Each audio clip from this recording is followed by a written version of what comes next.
नमस्कार, स्वागत छ फोकस न्यूजमा। म धीरज बस्नेत।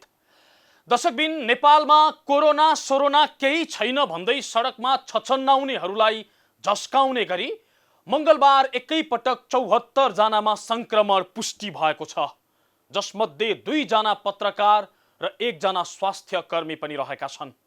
नेपालमा पहिलो पटक पत्रकार र स्वास्थ्य कर्मी कोरोनाबाट संक्रमित भएका हुन्। यसले के देखाउँछ भने हाम्रो देशमा संक्रमण भयावह हुँदै गएको छ र अब पनि सचेत नहुने हो भने स्थिति सम्हाल्नै नसक्ने बन्न सक्छ। नेपालमा संक्रमण यसरी फैलाउनेहरू चाहिँ अधिकांश भारतबाट आएकाहरू छन्।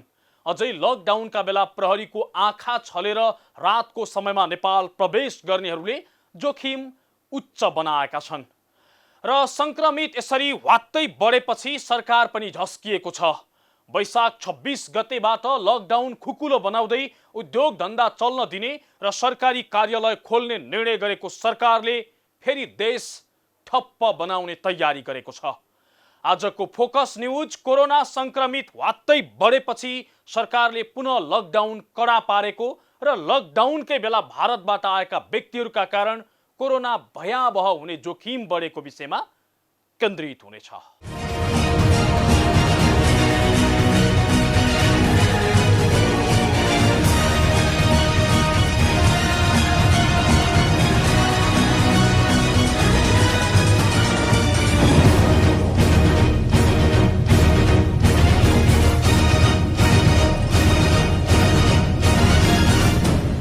लकडाउन खुकुलो बनाएको सरकारले एकै दिन 74 जना संक्रमित थपिएसँगै देश ठप्प पार्ने भएको छ।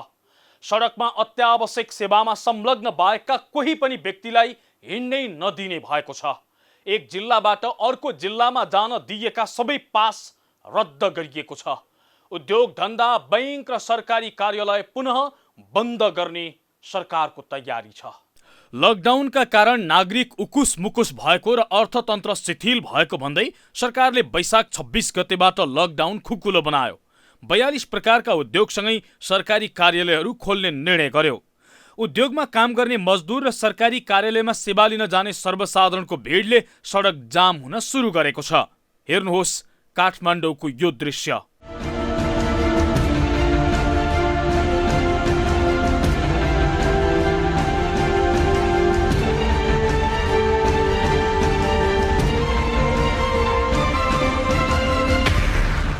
यो दृश्य देखेका प्रधानमन्त्री केपी शर्मा ओलीले मंगलबारको मन्त्री परिषदको बैठकमा मन्त्रीहरूलाई यो कस्तो लकडाउन हो, किन खेलाची गरिएको हो भनेर प्रश्न गरे। बैठक चल्दै थियो, अकस्मात खबर आइपुग्यो एकैपटक 57 जनामा कोरोना संक्रमण पुष्टि भयो भनेर।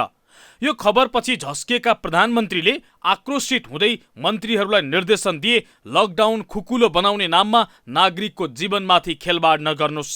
अहिलेको अवस्थालाई लकडाउन भनिँदैन भन्दै उनले लकडाउन कडा पार्नका लागि तत्काल कदम चाल्न उच्च स्तरीय समन्वय समितिलाई निर्देशन समेत दिएको पर्यटन मन्त्री योगेश भट्टराईले जानकारी दिए। उनका अनुसार अर्थतन्त्र शिथिल भयो भन्दैमा लकडाउन खुकुलो बनाउन नहुनेमा प्रधानमन्त्रीले जोड दिएका थिए। लकडाउनको बारेमा प्रधानमन्त्रीले यो कोरोनाको संख्या जुन बढिरहेको छ संक्रमितहरूको, यसलाई ध्यान दिँदै अब के गर्ने भन्ने अलिकति सिरियस मिटिङ गर्नुपर्छ, तुरन्त गर्नला भन्नुभएको। भनेको उच्च स्तरीय समन्वय समिति मार्फत तत्काल केही गर्नुहोस् भन्ने खालको आयो होइन। समन्वय समिति पनि बस्ने र छिटै क्याबिनेट पनि बसेर अलिक नयाँ ढङ्गले सोच्नुपर्छ भन्ने प्रधानमन्त्रीको कुरा छ। जस्तो यो संक्रमित अलिकति बढेपछि चाहिँ यो लकडाउन अहिले जसरी खुकुलो छ यो चाहिँ हुन दिनु हुँदैन भन्ने खालको एउटा निष्कर्ष रह्यो। प्रधानमन्त्रीले लकडाउनमा कुनै सम्झौता नहुने भन्दै महामारी नियन्त्रण बाहिर जान नदिन सरकारले कठोर कदम चाल्नै पर्ने बताएका थिए। प्रधानमन्त्रीले केही मान्छेले विरोध गरे, केही मिडियाले आलोचना गरे भन्दैमा महामारीसँग खेलाची गर्न नहुने ओलीको भनाइ थियो। उनले लकडाउन कडा बनाउने गरी रणनीति तयार गर्न उच्च स्तरीय समन्वय समितिका संयोजक ईश्वर पोखरेललाई निर्देशन समेत दिएका छन्। काठमाडौँमा लकडाउन छ र भन्दै आफ्नो कुरा राख्न थालेका प्रधानमन्त्री ओलीले आर्थिक गतिविधि र व्यवसाय सिद्धिने भए भन्ने नाममा नागरिकको जीवन सिद्ध्याउन सकिँदैन भन्दै कड्किएका थिए। उनले भने, जीवन रहे अर्थतन्त्र पनि जोगिएला। सुनको बाक्सामा मान्छे राखेर के गर्नु, मरेपछि त सकिगो नि। पछिल्लो 3 दिनमा सडकमा बढेको सवारी चाप, मानिसहरूको जमघटबाट असन्तुष्ट भएका प्रधानमन्त्रीले उच्चस्तरीय समितिको सुझावका आधारमा बैंक तथा वित्तीय संस्था र अत्यावश्यक सेवाका उद्योगहरू खोल्न दिइँदा लकडाउन औचित्यहीन भएको बताएका थिए। उनले अब यसरी हुँदैन भन्दै कडा कदम चाल्न निर्देशन दिएको पर्यटन मन्त्री योगेश भट्टराईले जानकारी दिए। प्रधानमन्त्रीको निर्देशन लगत्तै उप प्रधानमन्त्री ईश्वर पोखरेल नेतृत्वको उच्चस्तरीय समन्वय समितिको अनौपचारिक बैठकले लकडाउन कडा पार्ने रणनीति बनाएको छ। जुनसुकै बेला जुनसुकै स्थानमा संक्रमित देखिन सक्ने भएकाले पुनः लकडाउन कडा पार्ने निष्कर्षमा सरकार पुगेको हो। मानिसहरूको आवत जावत पूर्ण रूपमा रोक्ने सरकारको तयारी छ। कुनै सेवा लिन वा सामान्य किनमेल गर्न निस्किन पनि आम नागरिकलाई नदिने सम्मको तयारी सरकारले गरेको छ। वैशाख 26 गतेबाट खुलेका उद्योग धन्दालाई पुनः बन्द गर्ने विषयमा पनि छलफल थालिएको छ। भारतबाट आउनेहरूबाट नेपालमा कोरोना संक्रमणको भयावह अवस्था देखिन सक्ने भन्दै त्यसलाई रोक्न सबै अस्त्र प्रयोग गर्ने तयारीमा पनि सरकार जुटेको छ।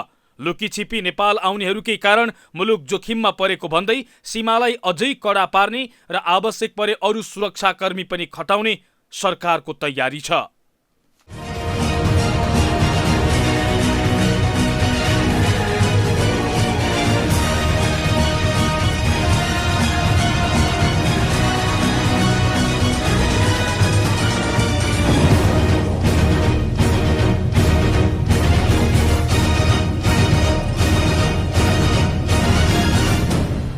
सरकारले कोरोना फैलिन नदिन लकडाउन कडा पार्ने तयारी गरे पनि लकडाउनकै बीच भारतबाट दैनिक 100 भन्दा बढी व्यक्ति नेपाल प्रवेश गरिराखेका छन्, जसका कारण जोखिम झनै बढेको छ।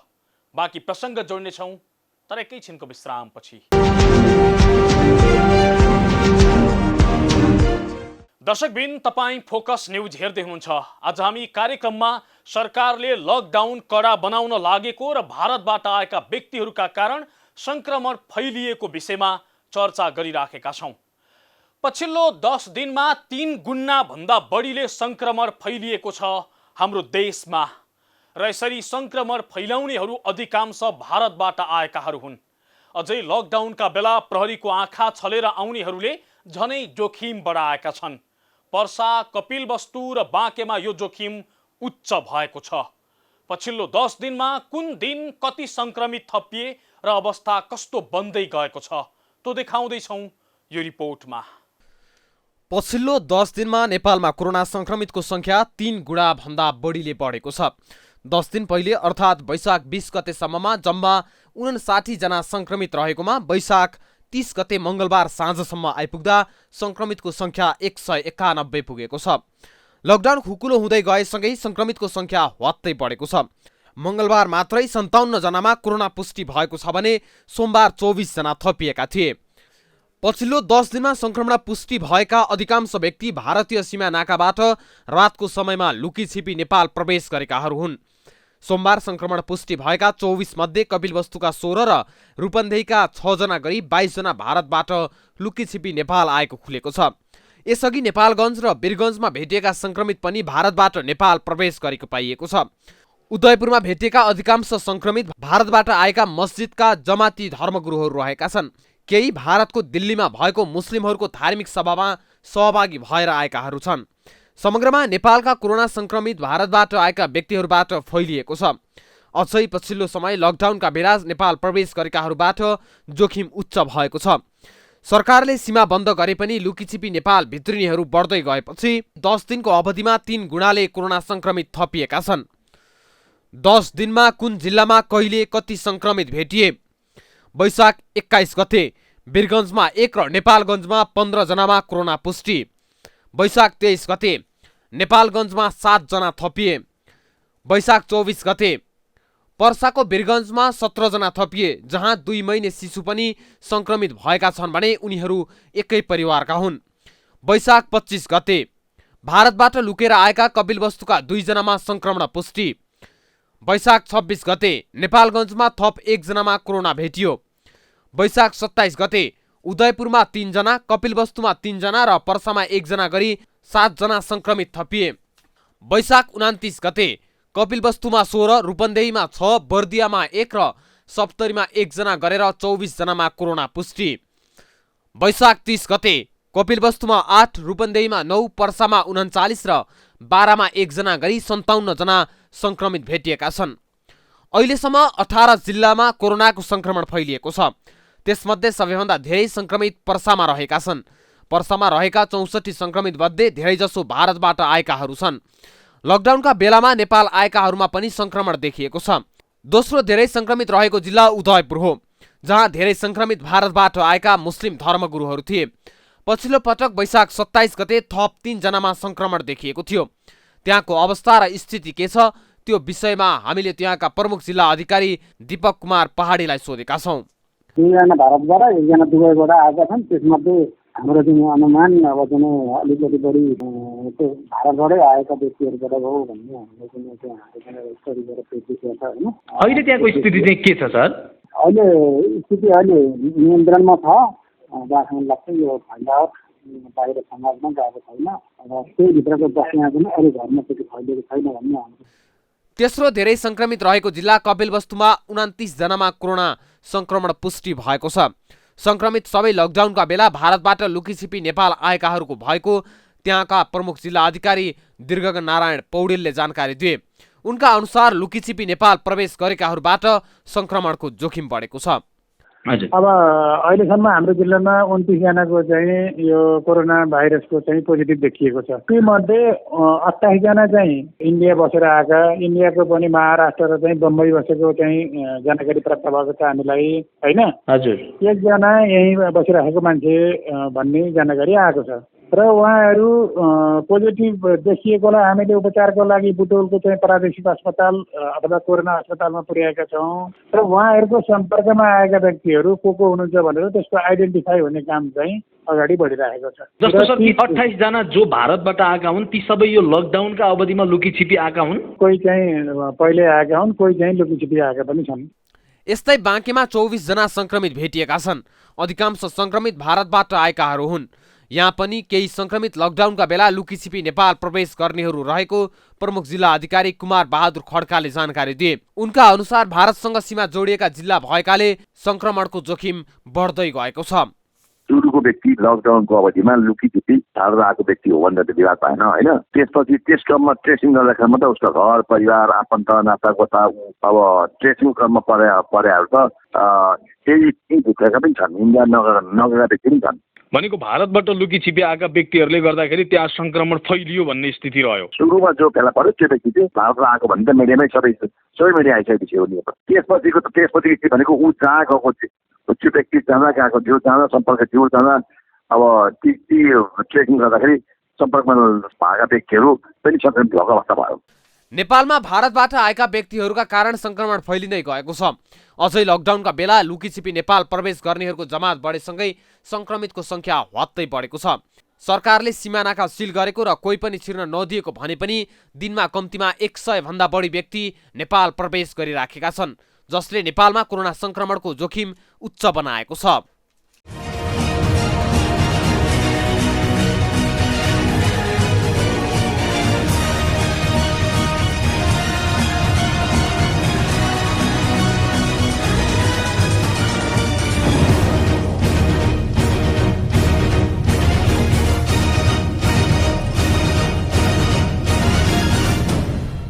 हो, भारतबाट लुकीछिपी नेपाल आउनेहरूकै कारण मुलुक थप जोखिममा परेको छ र पछिल्लो समय भेटिएका अधिकांश संक्रमित यसै गरी नेपाल आएकाहरू छन्।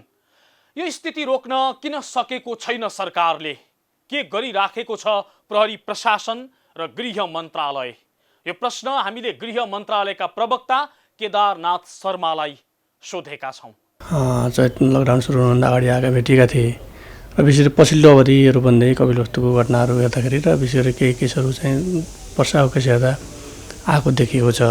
त्यो नहोस् भन्नको लागि हामीले यो बिचमा अवधिमा सुरु भइसकेपछि अलिकति योभन्दा अगाडि पनि मङ्सिरदेखि नै सुरु गरे अब हामीले सीमा सुरक्षाको लागि सशस्त्र प्रहरी बललाई तोकिएको कारणले गर्दा अरू जिल्लामा रहेका जनशक्तिहरूलाई सशस्त्र प्रहरी बललाई बिओपी स्थापना गर्ने भनेर अगाडि निर्णय गरेका थियौँ र त्यो अनुसार चाहिँ हामीले यो अवधिमा झन्डै 1213 पोस्ट नयाँ पोस्ट अस्थायी पोस्टहरू स्थायी पोस्टहरू त सम्भव हुँदैन। अस्थायी पोस्टहरू राखेर यो काम कारबाही गरिरहेका छौँ। यसले त कोरोना सङ्क्रमणलाई झन् बढी भयावह बनाउने जस्तो देखियो नि, होइन? अनि यसमा त मैले यहाँलाई भन्नै पर्छ, सीमा नाका, अन्तर्राष्ट्रिय सीमा नाका सबै बन्द छन्। आवागमन स्थापना गरिरहेको छ। त्यो विषयमा नेपाल सरकारले पनि गरेको छ र भारत सरकारले पनि गरेको छ। यसमा दुविधा राख्नु भएन हामीले। भनेपछि कानुनगत रूपमा सीमा नाका बन्द छन्। तर मैले यहाँलाई निवेदन गरे अनुसार चाहिँ के भने हामीले पनि डेभलपमेन्ट बढाएका छौँ र यहाँले भनौँ 1880 किलोमिटर खुला सिमाना छ। के गर्दा सकिएला त? माखीसाङले बनाउनु भएको रुपा छैन। माखीसाङले 24 घण्टा बस्नु पऱ्यो। द्याट इज पोसिबल छैन। तर यो खलमा हाम्रो प्रमुख जिल्ला अधिकारीले पार्टीपट्टिका काउन्टर पार्टसँग डिएमहरूसँग छलफल गरिरहनु भएको छ, ताकि उताबाट नपठाइनुहोस्, तपाईँले कन्ट्रोल गर्नुहोस् भनिराख्नु भएको छ। त्यति गर्दै पनि मैले यहाँले जुन भन्नुभएको छ 1-2 जना त्यस्तो देखिएको त मैले भनिहाल्ने यहाँलाई, किनभने निमित्यान्न छ त मैले पनि भन्न सकिनँ। सर, जस्तो पछिल्लो समय 10-15 दिन यता आएर हेर्ने हो भने जति सङ्क्रमित छन् ती सबै लकडाउनको अवधिमा नेपाल प्रवेश गरेका व्यक्तिहरू सङ्क्रमित छन्। यसलाईका लागि रोक्न केही गृह मन्त्रालयले तयारी गरेको वा छलफल चलिराखेको के छ सर? मैले यहाँलाई भने अगाडि फेरि त्यही कुरो दोहोऱ्याए जस्तो हुन्छ। हामीले आफ्नो सुरक्षा जे हो त्यो त हटाएका छौँ त मैले भनिहालेँ यहाँलाई। हिजो अस्ति थिएन, पहिला 107 पोस्ट थिए त, मङ्सिरसम्म त 107 पोस्टै भएर चलाएका थियौँ नि त हामीले। त्यसमा अहिले 114 पोस्ट थप्यौँ, 221 पोस्ट बनाएका छौँ। 1213 पोस्टमा हाम्रो साथीहरू कसरी बस्नु भएको छ यहाँलाई थाहा छ नि, देख्नु भएको कुनै पत्रपत्रिका देख्नु भएको छ यहाँले। भने हाम्रो सुरक्षाकर्मीहरू त घर त बस्नु भएको नि त, सीमामै बसिराख्नु भएको छ। तर हाम्रो ग्राउन्ड रियालिटी के हो भने 1880 किलोमिटर खुला सिमाना हो, त्यो त स्वीकार गर्नुपर्छ त हामीले। त्यसमा के गर्दा ठिक होला त यहाँले पनि सल्लाह दिनुहोस् न। हामीले हाम्रो गृह मन्त्रालयको सुरक्षा प्रयोग गर्न सक्ने सन्दर्भ विभागमा अधिकतम परिचालन गरिरहेका छौँ र जनशक्ति खटाउने कुरामा अझै पनि थप जनशक्ति खटाउन सकिन्छ भन्ने दृष्टिकोणले दुईटै सुरक्षा निकायहरूलाई सीमामा कन्सन्ट्रेसन गर्नुपर्छ भन्ने अर्थमा लागेका छौँ। यतातिर उताबाट यता आउने कुरा एउटा रह्यो, तर उतै अलपत्र परेका थुप्रै व्यक्तिहरू छन् जसले चाहिँ हामी खान पाएनौँ, भोकभोकै मर्न लाग्यौँ, यो स्थितिमा मलाई देशले हेर्छ कि हेर्दैन भन्ने खालका थुप्रै गुनासासहित मान्छेहरू त्यहाँ सीमामा अलपत्र भएर बसेका छन्। ती व्यक्तिका विषयमा सरकारले के गरिराखेको छ? गृह मन्त्रालयले त्यो विषयमा केही सोचेको छ कि छैन? तपाईँहरूको परराष्ट्र मन्त्रालयसँग छलफल चलेको छ कि छैन? के भएको छ सर? यो विषयमा गृह मन्त्रालयको अधिकार क्षेत्रभित्र पर्ने विषय होइन। यो विशेष गरी अब श्रम स्वीकृति लिएर गएको सन्दर्भमा चाहिँ श्रम मन्त्रालयको सरकार हुन्छ र बाह्यसँग बसेका कारणले गर्दा परराष्ट्र मन्त्रालयको सरकार रहने विषय हो। र जहाँसम्म लाग्छ परराष्ट्र मन्त्रालयबाट जानकारी प्राप्त भएअनुसार अब विदेशमा अलपत्र परेकाहरूको पहिलो ढोका भनेको राजदूतावास नै हो। राजदूतावासहरूलाई भन्नुपर्ने हुन्छ। जहाँसम्म लाग्छ भारतको सन्दर्भमा कुरा गर्दा दिल्ली स्थित नेपाल राजदूतावासले अहिले सीमा नाका बन्द भएको कारणले गर्दा त्यहीँ बस्नुहोस्, जहाँ हुनुहुन्छ त्यहीँ गर्नुहोस् भनेको छ। र भारत सरकारले पनि केही सीमित आर्थिक गतिविधि सञ्चालन गरेको कारणले गर्दा सबैको रोजगारी घट्या पनि सबै निमित्तान्न भएको भन्न पनि अर्थ लगाउन मिल्ने अवस्था देखिँदैन। सीमामा अलपत्र भएका मान्छे फेरि दिल्ली पुगेर त्यहाँ दूतावासमा ढकढक्याउने भन्ने त सान्दर्भिक भएन। त्यो विषयमा त सरकारले केही सोच्नुपर्छ कि? यसमा त मैले अगाडि पनि यहाँलाई भने नेपाल सरकारले गरेको निर्णयभन्दा मैले बढी बोल्न मिल्ने कुरो भएन। नेपाल सरकारले सीमा नाका आवागमन बन्द गरेको छ, आउने पनि जाने पनि बन्द गरेको छ। यदि खुला गर्ने अवस्था आयो भने त्यसपछि कसरी म्यानेजमेन्ट गर्ने सन्दर्भमा त निर्णय भएपछि गृह मन्त्रालयले त्यो निर्णयलाई कार्यान्वयन गर्न प्रतिबद्ध छ। किनभने सीमा नाका बन्द गर्ने भन्ने कुरो हो, हामी सुरक्षाकर्मीहरू खटायौँ। सीमा नाकामा गएका मान्छे ल्याउने भन्ने सरकारबाट निर्णय भयो भने त्यसलाई कसरी व्यवस्थापन गर्नुपर्छ भन्ने कुरो गृह मन्त्रालयले मात्रै भन्नु सक्दैन, किनभने प्रदेश सरकार स्थानीय तहको भूमिका पनि हुन्छ। त्यसर्थ गृह मन्त्रालयको पाटो निर्णय कार्यान्वयन भयो भने गृह मन्त्रालयले गर्नुपर्ने निर्वाह गर्नुपर्ने पाटो निर्वाह गर्न गृह मन्त्रालय कटिबद्ध छ, प्रतिबद्ध छ। एउटा कुरा नि सर, पछिल्लो समय सीमा क्षेत्रमा अलिक बढी झडपका घटनाहरू बढ्न थालेका छन्। यसलाई कन्ट्रोल गर्न हामीले चाहिँ अलि बढी संयमता अपनाएका हौँ वा उता बढी आक्रामक भएका हुन्? के हो सर त्यहाँको स्थिति चाहिँ? अब ठ्याक्कै यहाँले भनेको फिल्डमै त म गएको छैन, फिल्डकै कुरो मलाई थाहा हुने कुरो भएन। जहाँसम्म प्राप्त जानकारी अनुसार हामीले पनि के भने समन्वय र सहकार्यकै बाटो सबभन्दा राम्रो हो, किनभने काउन्टर पार्टका साथीहरूले पनि गर्नुपर्छ भन्ने कुरामा हामीले भनेका छौँ। किनभने त्यो खालको यतापट्टि भएको छैन भने त यहाँले सुन्नु होला, अब हाम्रो पार्टीमा भारतीय नागरिकहरू कम भएको कारणले गर्दा त नभएको होला भन्ने पनि भन्न सक्नुहुन्छ। त्यसर्थमा हाम्रो कतिपय ठाउँमा मिटिङ बस्नुभएको छ। अहिले सन्दर्भमा मिटिङ बस्न नसकेको कारणले गर्दा प्रमुख जिल्ला अधिकारीहरूले काउन्टर पार्टको अपमा उताको मेजिस्ट्रेटलाई कुरा गर्नुभएको छ, डिएमलाई कुरा गरिराख्नु भएको छ भने सुरक्षा निकायका साथीहरूले उताको एसएसपीसँग कुरा गरिराख्नु भएको छ। सर व्यक्तिगत रूपमा यस्तो लाग्दैन जस्तो पछिल्लो समय चाहिँ भारतबाट लकडाउनका अवधिमा लुकी छिपी नेपाल आएका व्यक्तिहरूकै कारण देश अलि बढी जोखिममा पर्यो कि कोरोना संक्रमणको भन्ने लाग्छ कि लाग्दैन? तपाईँ कुर्सी छोडेर बोल्दा यो मलाई लाग्ने र नलाग्ने कुरा आएर तथ्य कुरो गर्नुपर्ने छ। किनभने मलाई लाग्ने नलाग्ने कुराले महत्त्वपूर्ण भूमिका निर्वाह गर्दैन। अहिले जुन सङ्ख्या जुन देखिएको छ सङ्ख्याले आफै बोलेको छ र यहाँले भने अनुसार त्यो सबै सङ्ख्या चाहिँ लुकीछिपी आएको भन्दैन मैले स्वीकार गर्दिनँ। तर पछिल्लो अवधिमा केही लुकीछिपी आएको छ र त्यसमा फेरि मैले यहाँलाई के भन्नु त्यो लुकीछिपी आएको घर गएको छैन क्या। लुकीछिपी आएकोलाई हाम्रो सुरक्षाले पक्रेको त छ त बाबा, त्यसलाई क्वारेन्टाइनमा त राखेको छ। क्वारेन्टाइनमा राखेपछि त्योबाट अन्यत्र सङ्क्रमण स्थानीय स्तरमा सङ्क्रमण हुने काम त रोक्यौँ त। फर इक्जाम्पल तपाईँले भन्नुहोस् त मान्छेहरूको यसपछि आऊ जिल्ला पास गरौँ बस चढो अथवा जसरी गरेर घरमै गएर वर्षको पैसा के हुन्छ त्यो पनि कल्पना गर्नुपर्ने हामीले यो कुरा गरिरहँदा सकेसम्म नआओस् भन्ने कुरा हामी सतर्कसँग संवेदनशीलसँग सुरक्षा गर्ने बढाएका छौँ। मैले अगाडि भने बिचमा त्यसरी खान नपाइकन बस्नु भएको छ। त्यति गर्दा गर्दै पनि केही आए, त्यसलाई स्थानीय तहको सहयोग भयो। त्यो अवस्थामा चाहिँ जुन स्थानीय तहको जुन जनप्रतिनिधि आएर जुन क्वारेन्टाइनमा राख्न सक्यो नि त्यो पनि एक किसिमले सफलता मान्नुपर्छ भन्ने ठान्छु मैले चाहिँ।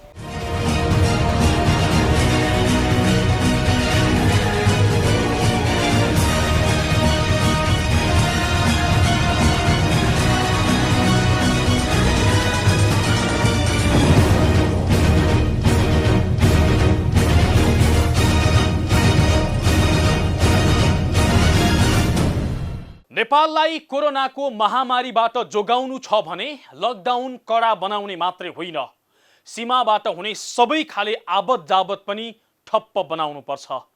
यो वा त्यो बहानामा कोही पनि वारीपारी गर्ने अवस्था बन्नु हुँदैन र सँगै नागरिकलाई घर बाहिर निस्किन रोक्ने मात्रै होइन, परीक्षण पनि व्यापक बनाउनु पर्छ।